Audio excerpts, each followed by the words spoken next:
गीता 18 के श्लोक नंबर 62 में भगवान स्वयं कह रहे हैं कि अर्जुन उस परमेश्वर की शरण में जा जिसकी कृपा से परम शांति व शाश्वत स्थान अर्थात सतलोक को प्राप्त होगा।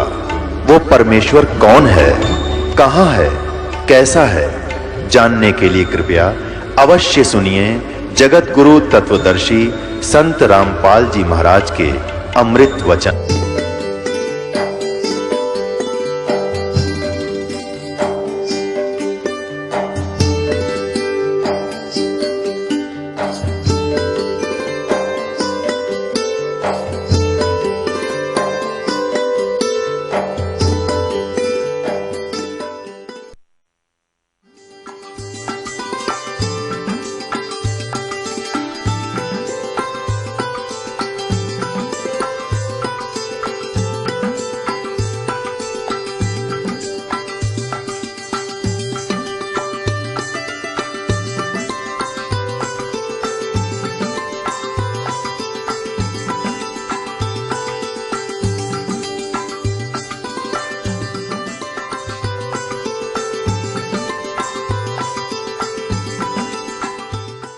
ब्रह्मा जी ने पूछा, प्रभु आप देवताओं के अध्यक्ष, जगत के स्वामी और भूत भविष्य एवं वर्तमान सभी जीवों के एकमात्र शासक हैं।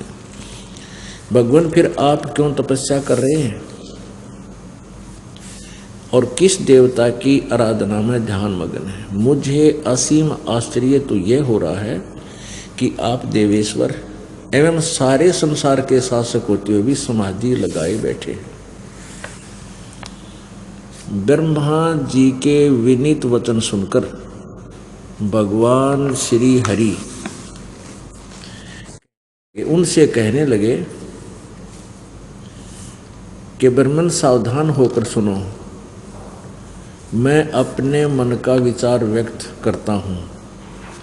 देवता, दानव और मानव सब यही जानते हैं कि तुम सृष्टि करते हो, मैं पालन करता हूँ, संकर संहार किया करते हैं, किंतु फिर भी वेद के पारगामी पुरुष अपनी युक्ति से यह सिद्ध करते हैं कि रचने, पालने और संहार करने की यह योग्यता जो हमें मिली है इसकी अधिष्ठात्री शक्ति देवी है, यानी दुर्गा है।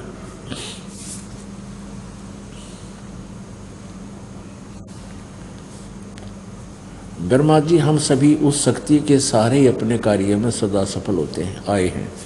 सुवर्त प्रत्यक्ष और परोक्ष दोनों उदाहरण मैं तुम्हारे सामने रखता हूँ, सुनो। यह निश्चित है कि उस शक्ति के अधीन होकर ही मैं प्रलय काल में इस शेषनाग की सैया पर सोता और सृष्टि करने का अवसर आते ही जाग जाता हूँ। मैं सदा तप करने में लगा रहता हूँ, उस शक्ति के शासन से कभी मुक्त नहीं रहता। कभी अवसर मिला तो लक्ष्मी के साथ सुखपूर्वक समय बिताने का सौभाग्य प्राप्त होता है। मैं कभी तो दानवों के साथ युद्ध करता हूँ। अखिल जगत को भय पहुँचाने वाले दैत्यों के विकराल शरीरों को शांत करना मेरा परम कर्तव्य हो जाता है। और यहाँ देखो, मुझे सब प्रकार से शक्ति यानी दुर्गा के अधीन होकर रहना पड़ता है। उन्हीं भगवती शक्ति का यानी दुर्गा का मैं निरंतर ध्यान किया करता हूँ। ब्रह्मा जी, मेरी जानकारी में इन भगवती शक्ति से बढ़कर दूसरे कोई देवता नहीं। अब भगवान विष्णु जी ने फाइनल कर दिया कि मैं दुर्गा से ऊपर किसी भगवान को नहीं जानता, किसी देवता से परिचित नहीं हूं, और मैं दुर्गा की भक्ति करता हूं। आगे दुर्गा कहती है कि ब्रह्म की पूजा करो और सब बातें छोड़ दो। देखना, इससे सिद्ध होगा कि ब्रह्मा, विष्णु, शिव जी और नारद और व्यास जी, नारद जी और व्यास जी, इनको किसी को भी भक्ति मार्ग का कैसे का पता नहीं था। आगे देखना, ये 7वां स्कंध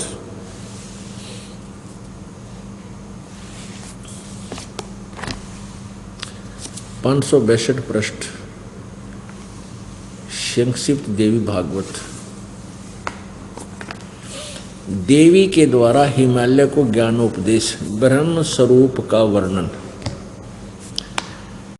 अब यहाँ देवी हिमालय को और ब्रह्म के बारे में बता रही है। पहले तो इसने अपने विषय में जानकारी की है। श्री देवी जी कहने लगी, पर्वतराज इस प्रकार योग युक्त होकर मुझ ब्रह्म स्वरूपा देवी का ध्यान करे। यह ध्यान आसन पर भली भांति बैठकर अतुकी भक्ति के साथ करना चाहिए। अब पहले तो ये अपनी बता रही है, फिर कहती है कि अगर तेने मोक्ष चाहिए, कल्याण करवाना है, तो केवल एकमात्र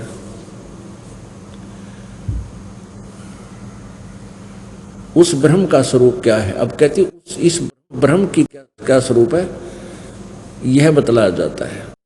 जो प्रकाश रूप सबके अत्यंत समीप में स्थित, हृदय रूप गुहा में स्थित होने के कारण गुहाचर नाम से प्रसिद्ध है और महान पद है। आगे देखो, वह समस्त प्रजा के ज्ञान से परे है, अर्थात किसी की बुद्धि में आने वाला नहीं है, ऐसा तुम जानो। जो परम प्रकाश रूप है, जो सूक्ष्म से भी अत्यंत सूक्ष्म है, जिसमें संपूर्ण लोक और इन लोकों में निवास करने वाले प्राणी स्थित हैं, वह यह अक्षर ब्रह्म है। अब दुर्गा का भी ज्ञान देखते रहियो, इस ब्रह्म को कितने अक्षर ब्रह्म का है, कितने परम अक्षर ब्रह्म का है, और फिर ब्रह्म भी कहती है। वही यह अक्षर ब्रह्म है, वही सबके प्राण है, वही सबकी वाणी है और वही सबके मन है। वह यह परम सत्य और अमृत अविनाशी तत्व है। सौम्य उस वेदने योग्य लक्ष्य का तुम वेदन करो, मन लगाकर उसमें तन्मय हो जाओ। सौम्य उपनिषद में कथित महान अक्षर रूप धनुष लेकर उस पर उपासना द्वारा तीक्ष्ण किया हुआ बाण संधान करो और फिर भावानुगत चित्त के द्वारा उस बाण को खींचकर उस अक्षर रूप ब्रह्म को ही लक्ष्य बनाकर वेधन करो। परवण ओम तो धनुष है, जीवात्मा बाण है और ब्रह्म को उसका लक्ष्य कहा जाता है। अब इसमें स्पष्ट कर रही है दुर्गा कि उस एकमात्र परमात्मा को ही जाने, दूसरी सब बातों को छोड़ दे। यानी और सब की पूजा छोड़ दो, अपनी को भी त्यागने की कह रही है। यही अमृत रूप परमात्मा के पास पहुंचाने का पुल है। संसार समुद्र से पार होकर अमृत स्वरूप परमात्मा को प्राप्त कराने का यही सुलभ साधन है। इस आत्मा का ओम के जप के साथ ध्यान करो। इससे अज्ञान में अंधकार से सर्वथा परे और संसार समुद्र से पार जो ब्रह्म है उसको पा जाओगे, तुम्हारा कल्याण हो। अब यहां पर आ गई ब्रह्म, और यहां कह रही है परम अक्षर ब्रह्म, इसको अक्षर रूप ब्रह्म, यहां कह रही है अक्षर ब्रह्म, और यहां फिर लास्ट का फाइनल कर देती है, उस संसार समुद्र से पार जो ब्रह्म है उसको पा जाओगे, तुम्हारा कल्याण हो। और वो कहाँ रहता है, ये 563 पृष्ठ पे। वह यह सबका आत्मा ब्रह्म लोक रूप दिव्य आकाश में स्थित है, वहां रहता है। अब आपने दुर्गा देवी की स्टेटमेंट देख ली, सुन ली, पढ़ ली।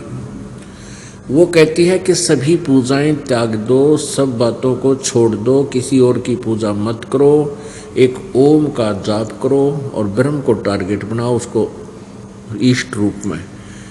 फिर तुम इस ओम नाम के जप से इस ब्रह्म को प्राप्त कर जाओगे, और वह ब्रह्म जो है ब्रह्म लोक में रहता है।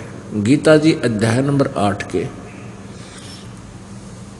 श्लोक नंबर 13 में गीता ज्ञानदाता ब्रह्म बोल रहा है, श्री कृष्ण जी में प्रवेश करके। वो काल, इस ब्रह्म को काल भी कहते हैं।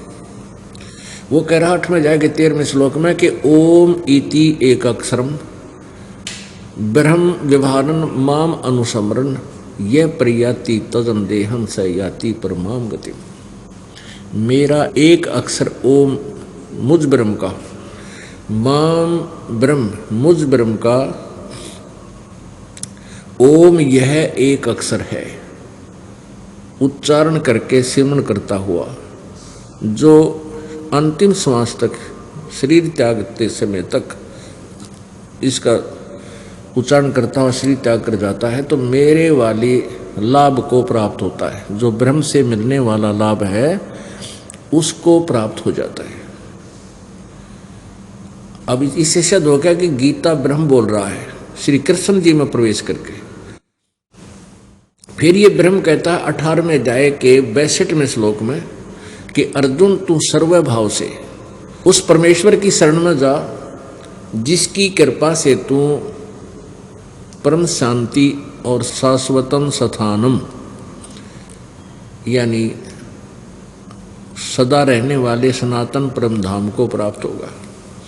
उसके बारे में बताता है कि उसका मंत्र क्या है।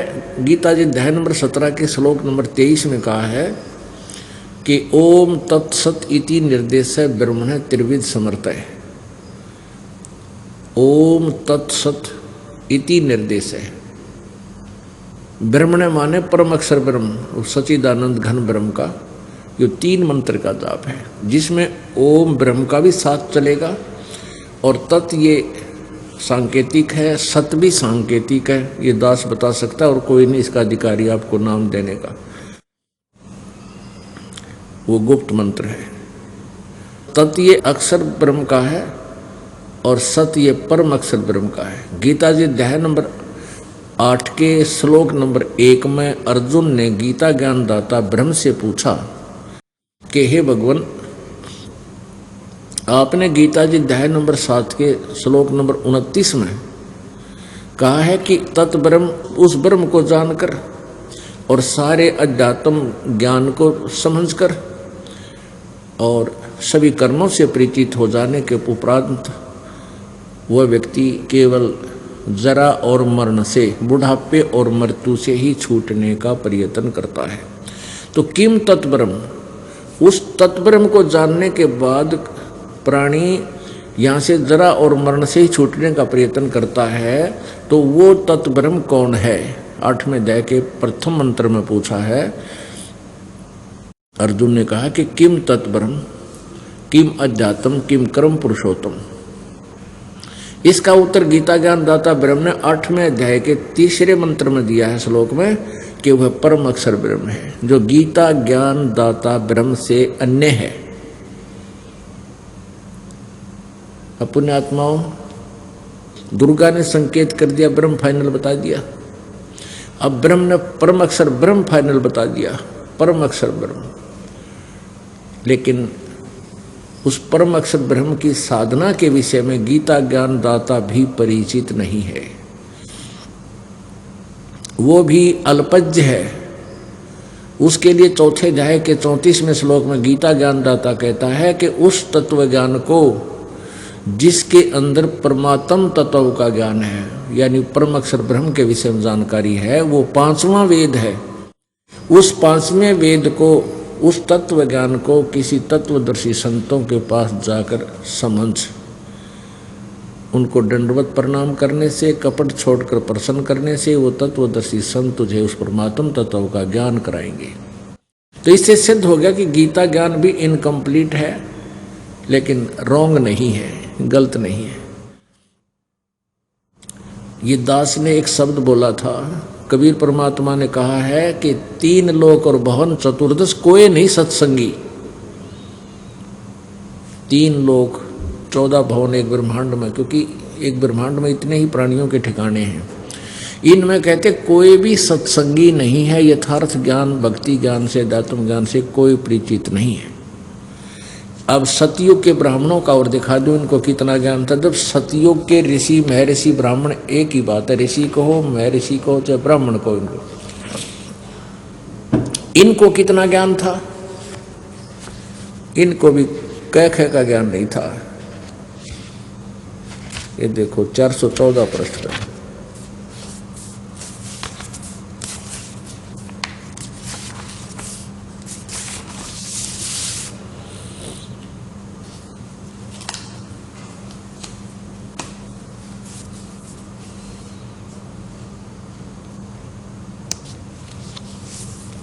ये देखिएगा 6ठा स्कंध,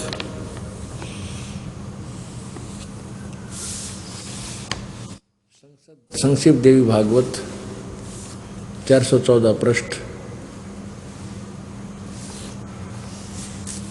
जन्मेजय ने पूछा, महाभाग किस युग में कैसा धर्म का स्वरूप है, इस संपूर्ण विषय को विशेष रूप से बताने की कृपा कीजिए। व्यास जी बोले, राजन, यह निश्चय है कि सतयुग में ब्राह्मण वेद के पूर्ण विद्वान थे। ये व्यास जी का ज्ञान का पता लगा। व्यास जी भी एक ब्राह्मणों में से एक है। यह निश्चय कि सतयुग में ब्राह्मण वेद के पूर्ण विद्वान थे। उनके द्वारा निरंतर भगवती जगदम्बिका की आराधना होती थी। भगवती का दर्शन करने के लिए उनका मन सदा ललायित रहता था। अब ये आलिया और अंत सतयुग के ब्राह्मणों को के ज्ञान का कि वे दुर्गा की पूजा करते थे। अब देखो, अब देखिएगा, इसी का यहाँ पढ़ रहे थे हम, यहाँ पढ़ा भगवती का दर्शन करने के लिए उनका मन सदा ललायित रहता था। और इन्होंने प्रत्येक गांव में शक्ति मंदिर का उद्घाटन हो, इस विषय की उनकी मन में बड़ी उत्सुकता थी। इन्होंने यूँ नाश किया, मंदिर बनवा दिए सारे। ये सतयुग के ब्राह्मणों ने ये भोली आत्मा मंदिरों तक सीमित कर दी। अब ये तो सतयुग के ब्राह्मणों का हाल है। अब क्या बताया है कि धर्म की यही सती थी, त्रेता में भी रही, परंतु कुछ ह्रास हो गया। सतयुग की जो सती थी वह द्वापर में विशेष रूप से कम हो गई।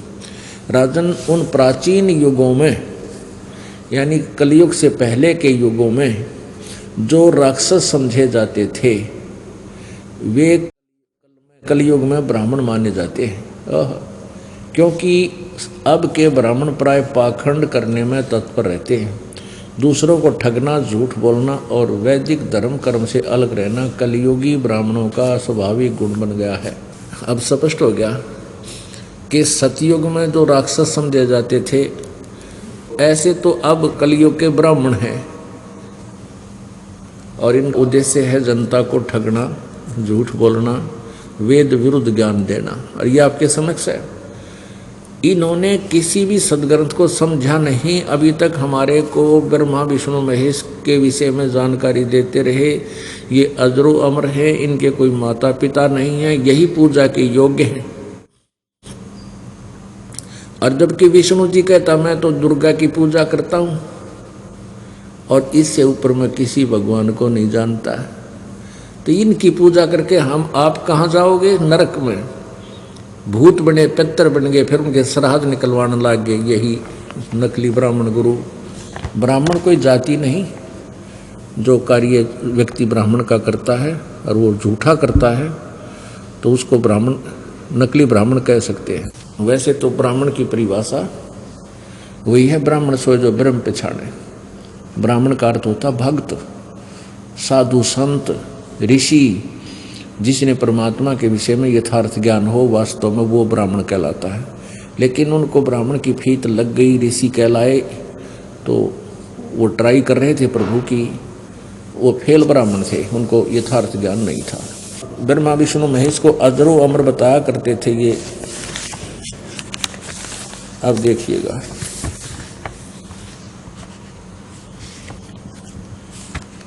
देवी भागवत में बहुत अच्छा निर्णय दिया हुआ है। यही संक्षिप्त देवी भागवत देखिएगा।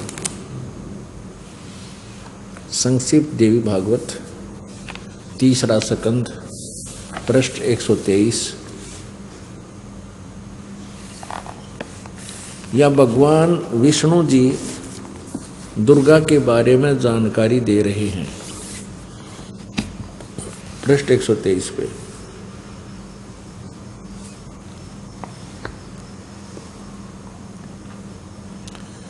तुम शुद्ध स्वरूपा हो, यह सारा संसार तुम्ही से उद्भासित हो रहा है।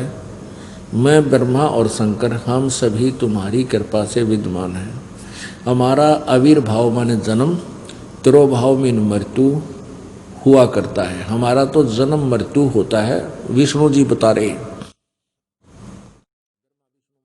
ब्रह्मा जी और शंकर जी और अपनी सतीथि बता रहे हैं कि हम सभी तुम्हारी कृपा से विद्यमान हैं। दुर्गा की स्तुति करते हुए कह रहे हमारा आविर्भाव माने जन्म, तिरोभाव में मृत्यु हुआ करता है। हमारा तो जन्म मृत्यु होता है, हम अविनाशी नहीं हैं। केवल तुम ही नित हो, जगत जननी हो, प्रकृति और सनातनी देवी हो। भगवान शंकर बोले, देवी यदि महाभाग विष्णु तुम्ही से प्रकट हुए हैं, उत्पन्न हुए हैं, तो उनके बाद उत्पन्न होने वाले ब्रह्मा भी तुम्हारे ही बालक हुए। फिर मैं तमोगुणी लीला करने वाला शंकर क्या तुम्हारी संतान नहीं हुआ? अर्थात मुझे भी उत्पन्न करने वाली तुम ही हो। शिवे, संपूर्ण संसार की सृष्टि करने में तुम बड़ी चतुर हो। नीचे देखो, इस संसार की सृष्टि सती थी और संहार में तुम्हारे गुण सदा समर्थ हैं। उन्हीं तीनों गुणों से उत्पन्न हम, यानी रजगुण ब्रह्मा, सतगुण विष्णु, तमगुण शिव जी, नियमानुसार कार्य में तत्पर रहते हैं। अब इस सदग्रंथ के थोड़े से लेख ने कितना कंसेप्ट क्लियर कर दिया। इस पवित्र देवी भागवत के इस थोड़ी सी 5-7 पंक्तियों ने कितने कंसेप्ट क्लियर कर दिए। एक तो ये कर दिया कि ब्रह्मा विष्णु महेश नासवान है, अविनाशी नहीं है, इनकी जन्म मृत्यु होती है। दूसरा ये कर दिया कि इनकी मां दुर्गा है। और तीसरा ये कर दिया कि रजगुण ब्रह्मा, सतगुण विष्णु, तमगुण शिव जी, एक एक गुण से उत्पन्न है, ये परिपूर्ण है।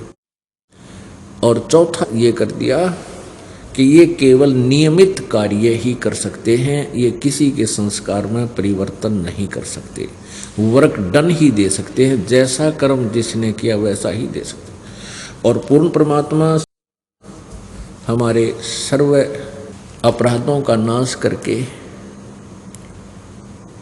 और हमारे पाप का नाश करके हमें केवल सुख ही सुख दे सकता है।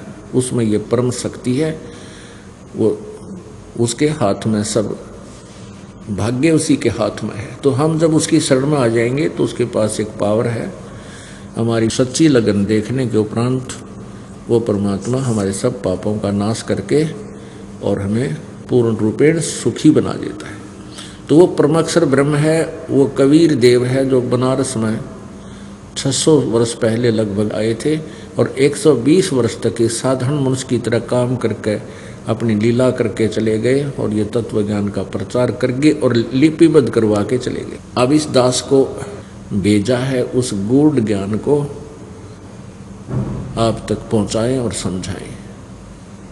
अभी तक न तो कबीर पंथी इस गूढ़ ज्ञान को समझ सके और न ही उनके पास यथार्थ भक्ति विधि है, जिस कारण से वे भी परमात्मा की प्राप्ति नहीं कर सकते।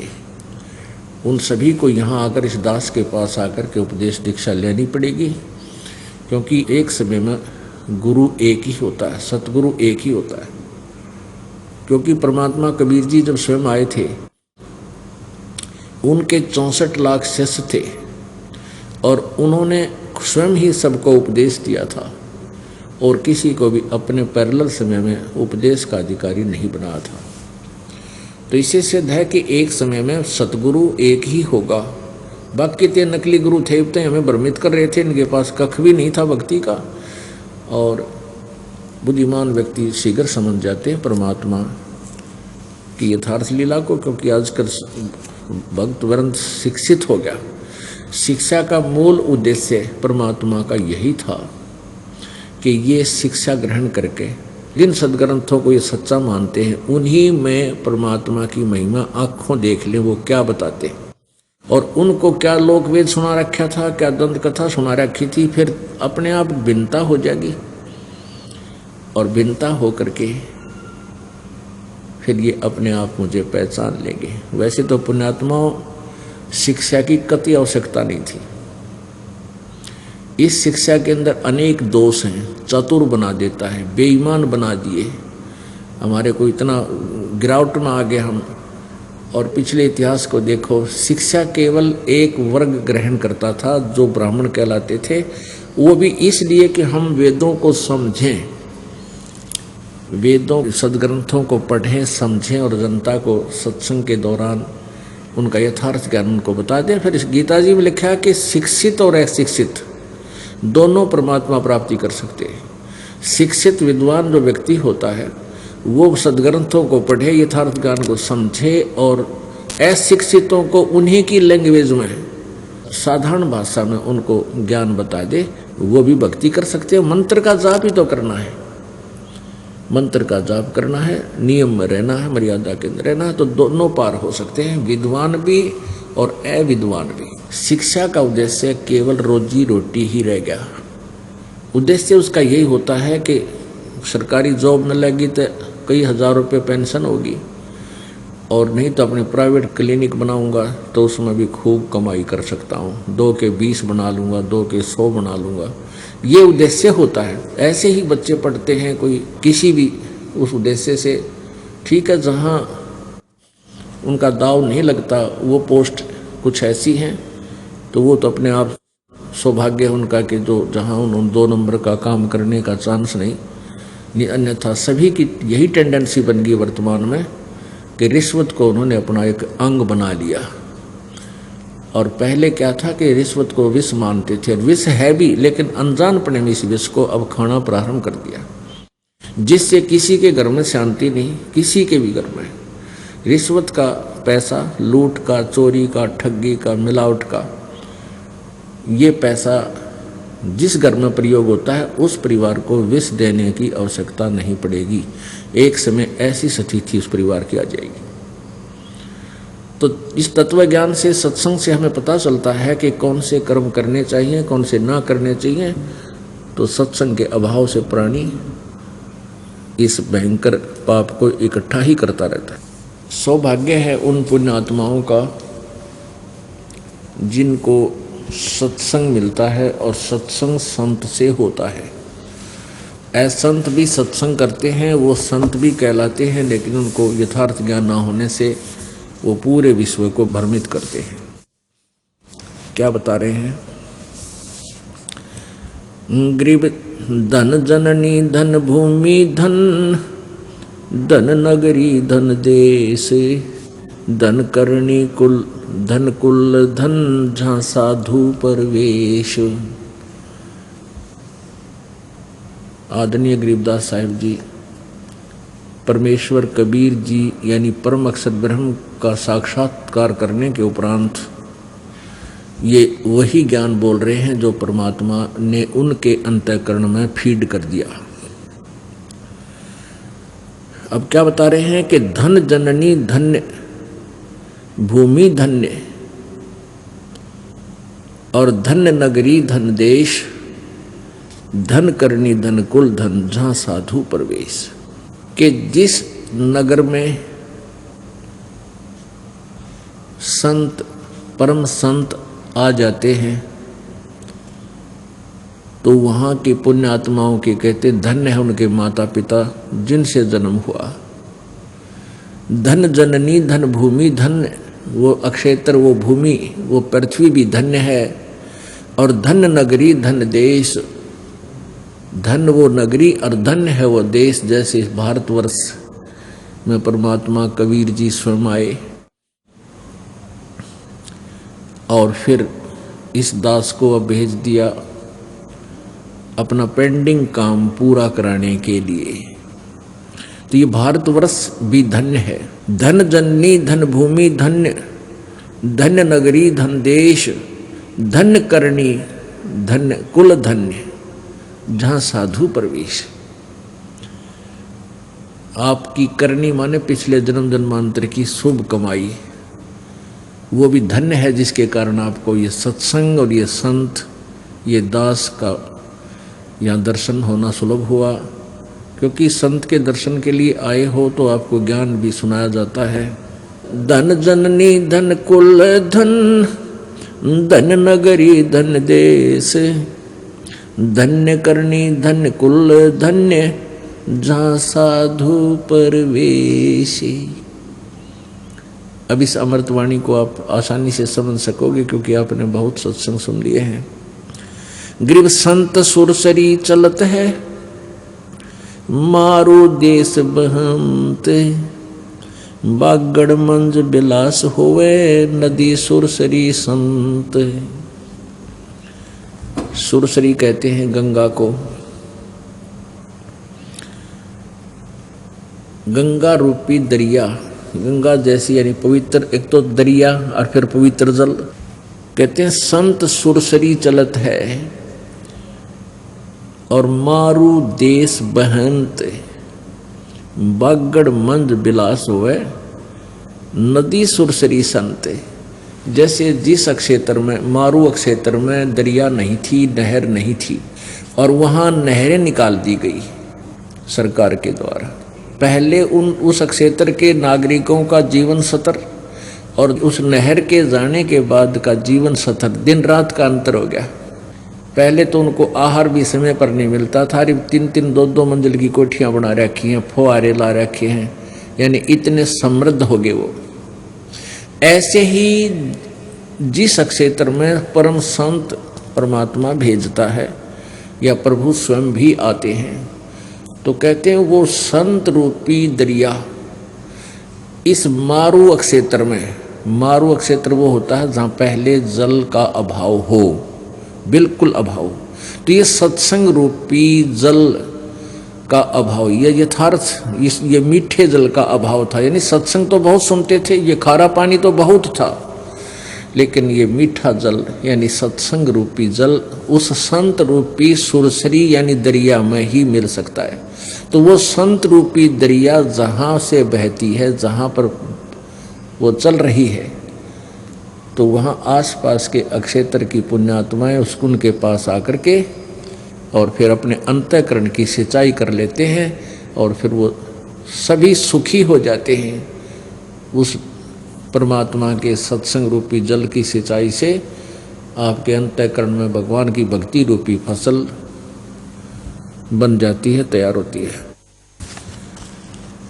संत सुरसरी चलत है मारू देश बहंत, धन करणी धन कुल धन जहाँ साधु, धन जननी धन भूमि धन, धन नगरी धन देश, धन करणी धन कुल धन जहाँ साधु परवेश।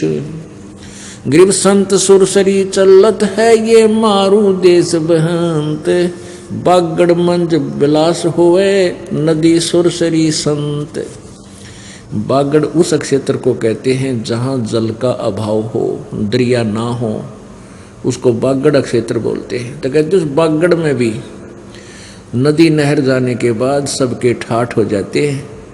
ऐसे ही संत रूपी सुरसरी जिस क्षेत्र में बह रही होती है, यानी वहाँ सत्संग की गंगा बह रही होती है, और जो उसके लाभ उठाते हैं वो पहले तो उसके अभाव में मारू थे, फिर उस मारू क्षेत्र यानी उन हृदयों में भी भगवान की प्रेम की लहर और भक्ति की उमंग और परमात्मा की शक्ति उनके अंदर संचरित हो जाती है, वो सुखी होने लग जाते हैं।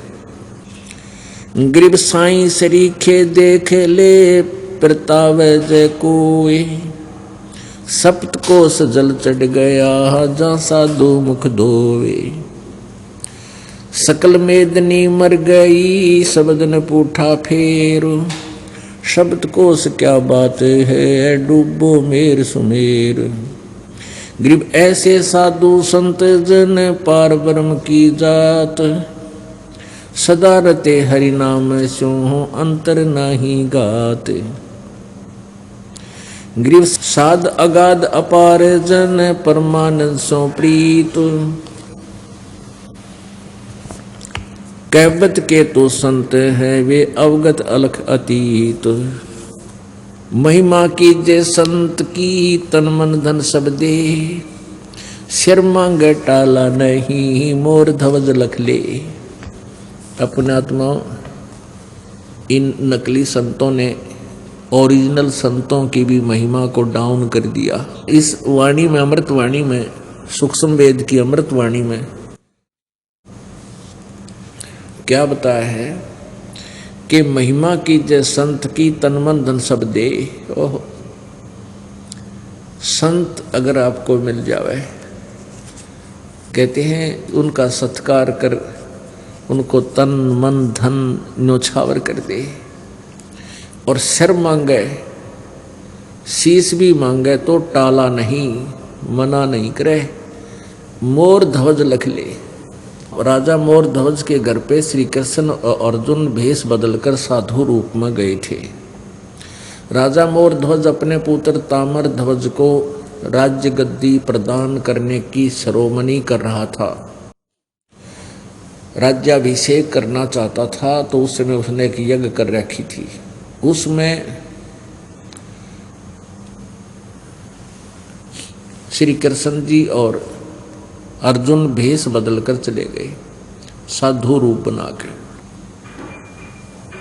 पहले संत जो होते थे उनकी वचन में शक्ति होती थी, सिद्ध पुरुष हुआ करते थे, और उसमें के नागरिक भी उन संतों के वचन को फाइनल मानते थे। मोरध्वज राजा से श्री कृष्ण जी ने कहा, उन्होंने एक माया का शेर साथ बना लिया, सिंह, और कहा कि मेरे शेर को मांस खिला। ये किसी मतलब जानवर का मांस नहीं खाएगा, ये मनुष्य का मांस खाता है। और मनुष्य में भी समझ ले कि कहीं किसी पल्लेदार न पकड़ जावे, नहीं, ये तेरे परिवार के एक सदस्य का मांस खाएगा, और जो सदस्य आज इस शेर का, हमारे सिंह का आहार बनेगा, वो सीधा स्वर्ग को जाएगा। तो उस समय संत होते थे वो परमात्मा तुल्य ही होते हैं। जैसे श्री कृष्ण जी की शब्द में भी शक्ति है, और समय रहते हुए वो किसी भी व्यक्ति को ये लीला की थी, मोर ध्वज ताम्र ध्वज को आरे से चरवा दिया, जीवित कर दिया। इतनी शक्ति संत में, आम जो सही संत होते हैं उनमें मिल जाती है। तो उस समय के व्यक्तियों को ये विश्वास था कि संत जो होता है वो जो बोलता है उसका आगे का पालन करना चाहिए, वो मिथ्या नहीं होता। तो उन्होंने फाइनल मान लिया कि आज जिस भी प्राणी की मृत्यु होगी, यानी जिसका भी सिंह को मांस खिला जाएगा, वो स्वर्ग जाएगा।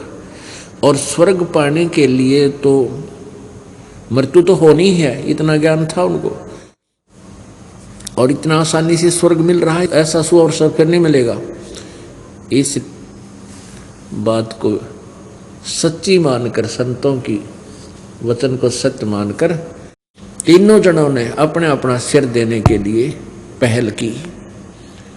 श्री कृष्ण जी के आदेश से फिर मोर ध्वज के पुत्र ताम्र ध्वज को आरे से चरवाया गया। माता पिता ने बेटे को चीरा, और ये कंडीशन रख दी थी कि आंखों में आंसू नहीं आना चाहिए तुम्हारे। यदि तुम्हारे आंखों में आंसू आ गया, तुम्हारी सच्ची श्रद्धा नहीं होगी, और कच्ची श्रद्धा वाला स्वर्ग नहीं जा सकता। कहने का भाव ये है कि वो लड़का चिरवा दिया और फिर उसको जीवित कर दिया श्री कृष्ण जी ने। अर्जुन को ये दिखाना था, अर्जुन के मन में ये दोष आ गया था कि मैं इस भगवान की सेवा सबसे अधिक करता हूँ, श्री कृष्ण जी की, और मेरे जैसा सेवक आज्ञाकारी कोई नहीं हो सकता। तो मोर ध्वज श्री कृष्ण जी ने अर्जुन की फड़क निकालनी थी। अर्जुन तो कांपन लग गया जब अपने पुत्र को वो दोनों जने चीरने लगे। तो कहने का भाव यहाँ जो प्रसंग चल रहा है उसी पर आते हैं कि महिमा की जय संत की, तन मन धब सब दे, शर्मांगे टाड़ा नहीं, मोर ध्वज लख ले। अगर संत सिर भी मांगे चूकियो मत। पहले तो संत मांगा नहीं करते, और किसी परिस्थिति में आपका उद्धार करने के उद्देश्य से कोई ऐसा आदेश हो भी जाओ तो कहते सिर भी मांगे टाड़ा नहीं, मोर ध्वज लख ले। संत सलैली सेज के जिनमें कैसी भिन्न, साहेब संत हो उतरे नाम धराया जिनने। कहते हैं कबीर पूर्ण परमात्मा कबीर देव जी, परम अक्षर ब्रह्म जी यहाँ अवतरित हुए, सहशरीर आए, और उन्होंने जिंदे महात्मा का रूप धारण किया। गरीबदास जी को मिले, गरीबदास जी को मिले, आदरणीय गरीबदास साहिब जी को मिले, आदरणीय दादू साहिब जी को मिले, आदरणीय नानक साहिब जी को मिले, आदरणीय मुल्कदास साहिब जी को, आदरणीय धर्मदास साहिब जी को, आदरणीय गीसा दास साहिब जी को, इनको परमात्मा आकर मिले जिंदा महात्मा के रूप में। कहते हैं परमात्मा ही संत रूप धारण करके कभी भी किसी भी रोल में आ सकता है, रूप में आ सकता है। संत सलैली सेज के जिनमें कैसी भिन्न, साहेब संत हो उतरे धन नाम धराया जिंद, साध संगति हरि भक्ति बिन कोई न उतरे पार, साध संगत हरि भक्ति बिन कोई न उतरे पार, निर्मल आदि अनादि है गंदा सब संसार। जो परमात्मा की भक्ति पर नहीं लगे हुए, कहते हैं वो पार नहीं हो सकते, वो यहीं काल के जाल में रह जाएंगे।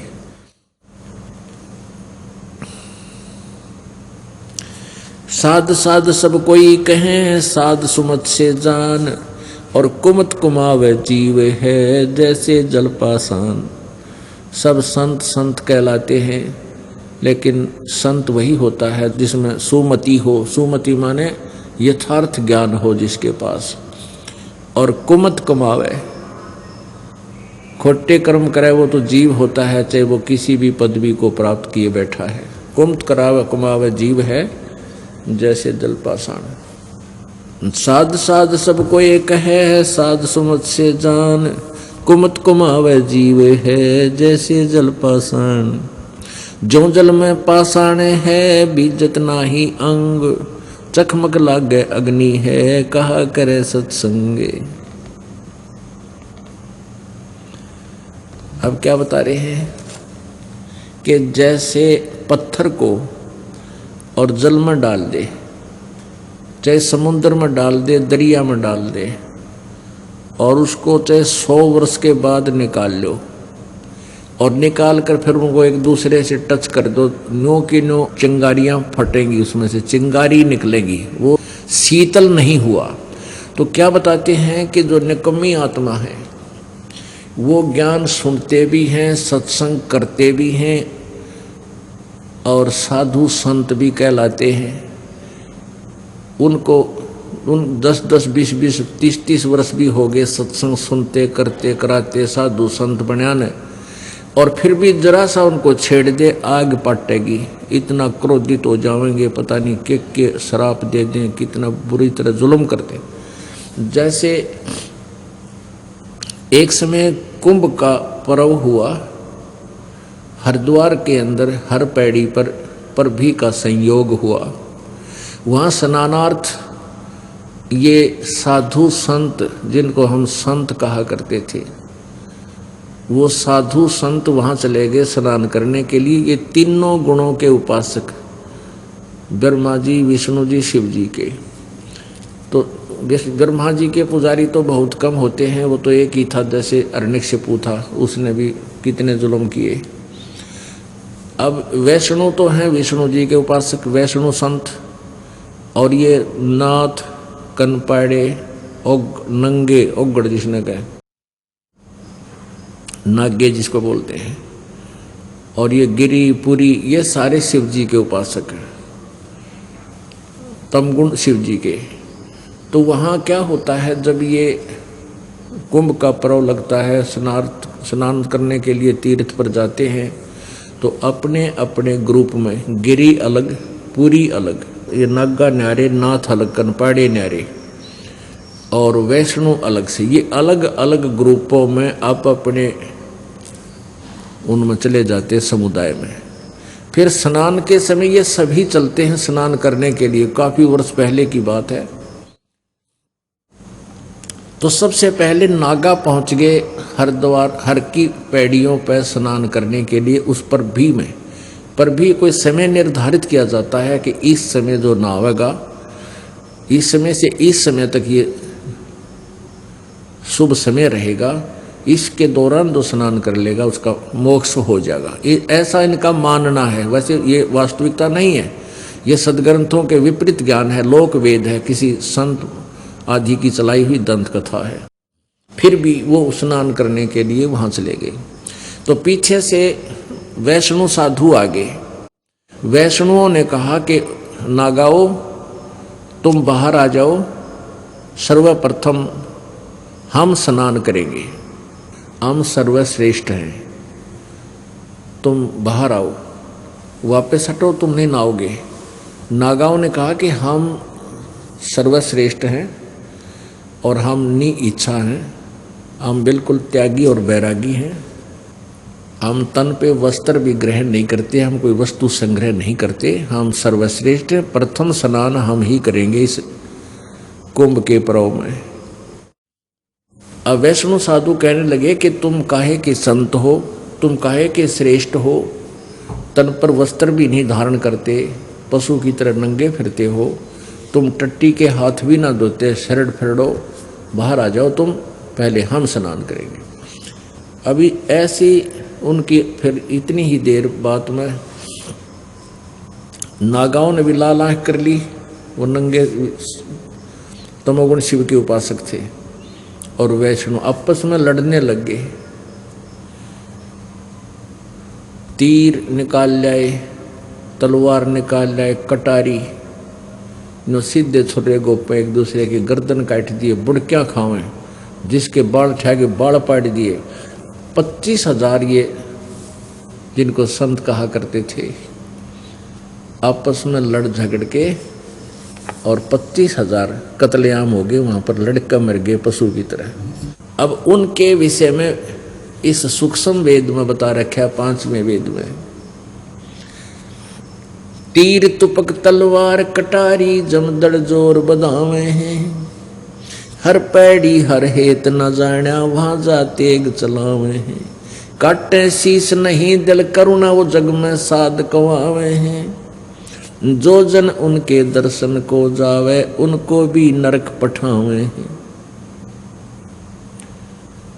अब क्या बताया है कि तीर तुपक तलवार कटारी ऐसे घातक हथियार लेकर तो वो युद्ध करते हैं, एक दूसरे पर आक्रमण कर दिया उन्होंने। और कट शीश नहीं दिल करना, हर पैड़ी हर हेत ना जाना, हर पैड़ी हर हेत ना जाना वहां जा तेग चलावे हैं, तेग माने तलवार, और कट शीश नहीं दिल करना, ये जग में साध कहावे हैं। और जो व्यक्ति ऐसे संतों का शिष्य बन जाता है या उनके दर्शन करने भी जाता है तो वो क्या शिक्षा देंगे, अंडरस्टूड है। कहते उनको भी नरक पठावे हैं, उनको नरक भेज देते हैं। जब स्वयं ही नरक आहारी हैं, नरक के योग्य कर्म करते हैं, तो अनुयायी क्या करेंगे, उन्हीं की द्वारा दी गई शिक्षा को वह ग्रहण करके वो भी ऐसा ही अत्याचार कर सकते हैं। अब इस एक पंक्ति का निर्णय देने के लिए आपको ये उदाहरण देना पड़ा। साध साध सब को एक है, साध सुमत से जान, सुमति सुमति से जान, और कुमति कमावे जीव है जैसे जल पाषाण। अब वो कितने दिन से साधु संत बने फिरे थे, नागा भी वैष्णु संत भी, आज भी देख लो किसी ने टोक के सिर पावेंगे। उनको किसी को प्यार से भी आप कहोगे कि ये साधना आप कर रहे हो, ये शास्त्र विरुद्ध है, आपके सिर हो जाएंगे, लड़न लाग जाएंगे 1 मिनट में, क्योंकि उनमें साधुता तो है ही नहीं। वो तो सारी उम्र उन्होंने वो कर्म किया ही नहीं जिससे शांति हो। जो सत्संग सुनकर भी जिसमें परिवर्तन नहीं आता है, उसके विषय में बताया है कि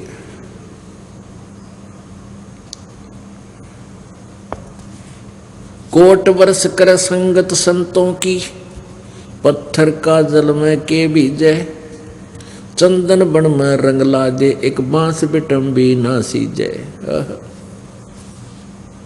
जो अशांत होते हैं, निकम्मी आत्मा होती है, वो चाहे सारी उम्र सत्संग में आते रहो, वो तो ऐसे हैं जैसे पत्थर को जल में डाल दिया, निकाला, जब एक दूसरे से टच किया, जो कि जो अंगारी उनमें फिर भी है, वो जो का तो दोष भरा पड़ा है।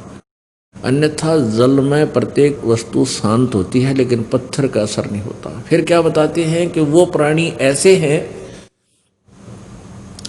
चंदन का पेड़ आसपास के सभी पेड़ों को, नीम को भी चंदन जैसी गंध युक्त, सुगंध युक्त कर देता है। लेकिन बांस, ये बम्बू बांस होते हैं, ये भी वहाँ आसपास उगे हुए हों तो बांस के अंदर उस चंदन की महक समाती नहीं, उसमें वो चंदन जैसे गुणों युक्त नहीं बनता। अन्यथा एक चंदन का पेड़ आसपास के अपने सभी साथी दूसरे पेड़ों को भी, इवन नीम को भी चंदन की गंध युक्त कर देता है। उस लकड़ी से भी चंदन जैसी गंध आती है, लेकिन बांस में असर नहीं होता। कोट वर्ष कर संगत संतों की, पत्थर का जल में के बीजे, और चंदन बन में रंग ला दे, पर बांस बिटम भी ना सीजे। तो ऐसे प्राणी जो सत्संग में आकर भी बुराई नहीं त्यागते हैं, उनके अंदर सद्गुण नहीं प्रवेश होते हैं, उनके विषय में कहा है कि वो बांस जैसे है। बांस का बिटम भी होता है जो सुख की महिमा प्राप्त कर कर दुनिया में महिमा बनाए बैठा है, बहुत बड़ा आदमी कहलाता है। जैसे कैसे कहते हैं, गिरिवर जोड़ बड़े हैं ये माया के धनवंत, रावण की जो लुटेंगे जहाँ पाँव हनड़े नहीं संत। ओह, गिरवर माने गिरी माने पर्वत, और पर्वतों में भी श्रेष्ठ पर्वत जैसे हिमालय की महिमा बहुत गाई जाती है, एवरेस्ट चोटी की, कि सबसे ऊंचा। इसी प्रकार मान लीजिए कोई माया का धनवंत गिरिवर जोड़ बडेर है, यानी उन महिमा आसपास के क्षेत्र में कोई मंत्री है, मुख्यमंत्री है, प्रधानमंत्री है, राष्ट्रपति है, या कोई वैसे पैसे वाला धनी के रूप में प्रसिद्ध है। कहते हैं गिरिवर जोड़ बडेर है, जो ये माया के धनवंत, ये सब माया के धनवंत। और कहते रावण की जो लुटेंगे जहाँ पाहुंडे नहीं संत, जहाँ संत नहीं जाते, जिनके पाहुंडे माने मेहमान, जिनके पास संत नहीं पहुँचे या संतों का संग जिनको नहीं हुआ, वो रावण की तरह अंत में दुर्गति को प्राप्त होंगे, चाहे यहाँ के संसारिक महिमा उनकी कितनी बनी हो। अपने आत्माओं, रावण का दोष नहीं है वो राक्षस बना, वो दोष है उनके आध्यात्मिक गुरु का। उस आध्यात्मिक गुरु को स्वयं ही ज्ञान नहीं था, रावण के आध्यात्मिक गुरु जी को स्वयं ही ज्ञान नहीं था। उसने वेदों के आधार से, वेदों के ज्ञाता माने जाते थे वो ब्राह्मण, वो गुरु, और रावण को बता दिया कि ये भगवान शिव जी है, यही सर्वेश्वर है, यही महेश्वर है, इसी की पूजा से सर्वलाभ रिद्धि सिद्धि आ जाती है। अब रावण ने गुरु जी की आज्ञा का पालन करते हुए, उनकी बात को सत्य मानते हुए इतना सैक्रिफाइस कर दिया कि अपना यहाँ से काट के, यहाँ से अपनी तलवार से ऐसे काट कर उसके चरणों में समर्पित कर दिया, और उसको भगवान शंकर जी ने वापस दे दिया। फिर 10 बार ऐसे चढ़ा, 10 बार इसको वापस जीवित कर दिया। अपने आत्माओं, इतनी शक्ति इन महापुरुषों, इन त्रिलोकी नाथों में है कि जिसका जीवन शेष है और जो इन पर समर्पित होकर के कुर्बानी करता है, तो ये उसके जीवन को वापस दे सकते हैं और सिद्धि रिद्धि भी दे सकते हैं। लेकिन ये सभी इस जीव के शत्रु हैं।